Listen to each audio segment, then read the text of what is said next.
সেদিন মা বাবা আমাকে একা বাড়িতে রেখে ঘুরতে বেরিয়ে গিয়েছিলেন।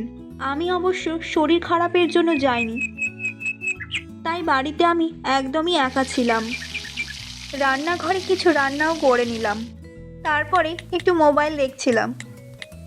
রাত তখন হয়ে গিয়েছিল, খুব খিদা লাগছিল। তখন আমি রান্নাঘরে কিছু খেতে যাওয়ার জন্য গেলাম।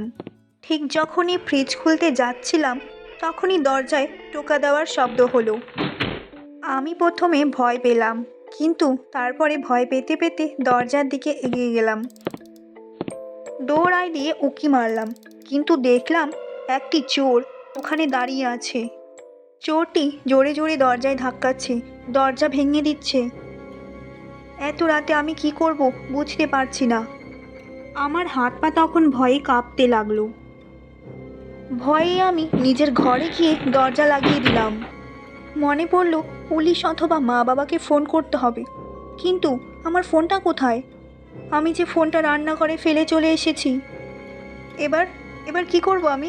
এত রাতে আমি কাকে ডাকবো? এমন সময় বাইরে থেকে পুলিশের সাইরেনের শব্দ শুনতে পেলাম। আমি তখন কিছুই বুঝতে পারছিলাম না। পুলিশ এখানে এলো কিভাবে? আমি তো তাদের কল করিনি।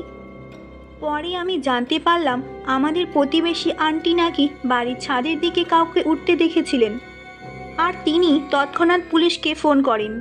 পুলিশ এসে আমাদের বাড়ির ছাদ থেকে সেই চোরকে ধরে ফেলে এবং তৎক্ষণাৎই সব পরিষ্কার হয়। নমস্কার বন্ধুরা, গল্পটি তোমাদের কেমন লেগেছে অবশ্যই আমাকে জানাবে।